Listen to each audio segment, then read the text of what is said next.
It's Jared, and I'm going to tell you all the aspects of the life of the vaqueros here at Sutter's Fort. So right now, we are in the vaquero room. In Sutter's time, this was a separate barracks. It was a large structure off from the fort, and this is where Sutter's vaqueros kept all their supplies when tending to Sutter's cattle. Now I'm using this word vaquero. What does vaquero mean in English? Yes, ma'am. Cowboy? Cowboy, that's exactly right. So when Sutter arrives in 1839, he noticed there are 70 different ranchos along the coast, all raising cattle. So Sutter knows exactly what business to be a part of. So he quickly acquires cattle from Sinol and Vallejo, some from Martinez, and when he purchases Fort Ross from the Russians in 1841, he acquires 3,000 head of cattle. And by 1846, Sutter wrote that he had over 10,000 head of cattle. Now, how do you keep track of which cows are yours if you have over 10,000? And I'll give you a hint, you're not naming any of them. A cowbell? A cowbell, that's a good guess. What's something to distinguish yours from, say, somebody else's cows? Separating them? Well, not separating them. You would have your vaqueros tending to them. By color? By color, no. I'm trying to give a hint here. Let's see. Nobody's wearing a Nike shirt or anything today. Yes. By a saddle? Not by a saddle. Nike, Columbia. Yes. Beaver? No. A brand. A brand. You guys are a walking advertisement for whatever company you're wearing on your shirt. But that's how you kept track of which cattle were yours. With a brand, you would take a hot piece of metal, heat it up, stick it on the cow's rear end, and you have yourself a nice symbol there. It's like a tattoo for the rest of their life. But before Sutter arrives, all these ranchos are using symbols as their cattle brands. But with the rise of European Americans coming into California, they start to use their initials. And you guys have seen Sutter's cattle brand already today. This has his initials in it. What are his initials in this cattle brand? This is how I know you guys were paying attention. Yes. F and an A? No. Good guess. J-A? J-A. Last one. Last initial. Come on, guys. It's in the name of this place. J-A-S? Yeah, J-A-S for John Augustus Sutter. And those were his initials. So, the life of the vaquero, you were tending to Sutter's cattle, and Sutter actually wrote that he was slaughtering 5 to 6 cows a day to feed his workers. But the meat wasn't anywhere near as important as the cowhides and the tallow. Do you guys know what tallow is? Any guesses? It's from the cow, and it's not the meat, it's not the skin, it's not the bones, it's not the organs. Not the horns, good guess. The fur? Not the fur. Yes. The skin? No. The milk? No. It's the fat.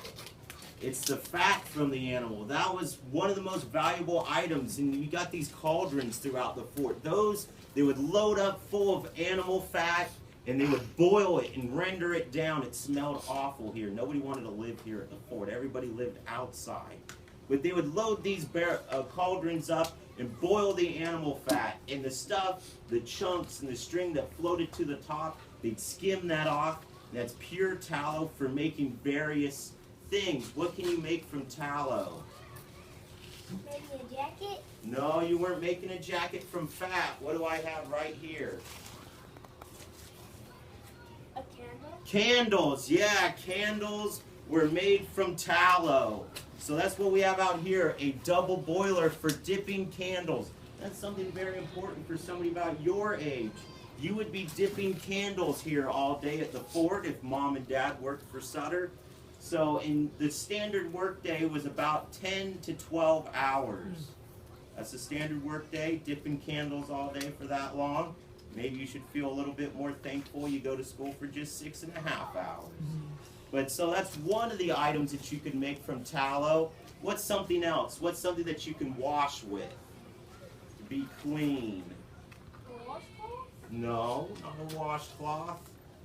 A sponge? No. Come on, you wash your hands with this, and it's not water. Yes. Soap? Soap. Yes, soap was made from animal fat. Doesn't that sound a little gross, right? That's okay. You only bathed about once every 2 weeks, and you only washed your clothes about once a month. So, you know, being clean wasn't that big of a deal. Another important item from these cows were the cowhides. These were known as the California banknote. These were valued between $1 and $2, and this is the stable currency here in California. Who wants to feel a $2 bill from the 1840s? I'm going to pass this around here. Now this is worth about, what, with, I guess there is a decrease in beef prices today, so around 180. That you see in this room, there's lots of different things in this room. A saddle? Saddles, yes. Some of Sutter's vaqueros knew how to make saddles. And what these are, it's 3 different pieces of wood wrapped in fresh rawhide. And then when it dries, it gets very taut and preserves the wood. And then what you see on top is a tanned leather for comfort and connecting the stirrups to the saddle. And now, these ones are very basic saddles right here. These are, you'd be the laughing stock of the town if you came in with a blank saddle like that. That's like an old beat up pickup truck. Right over there, that's a Mercedes-Benz. You'd be the talk of the town with one of those. You'd want to have designs all over your saddle. That's actually a reproduction of the James Marshall saddle. Who's James Marshall here at the fort? What was he famous for?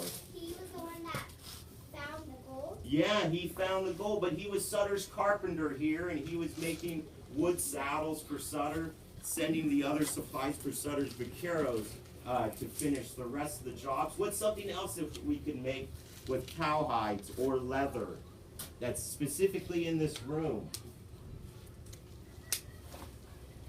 Rope? Rope.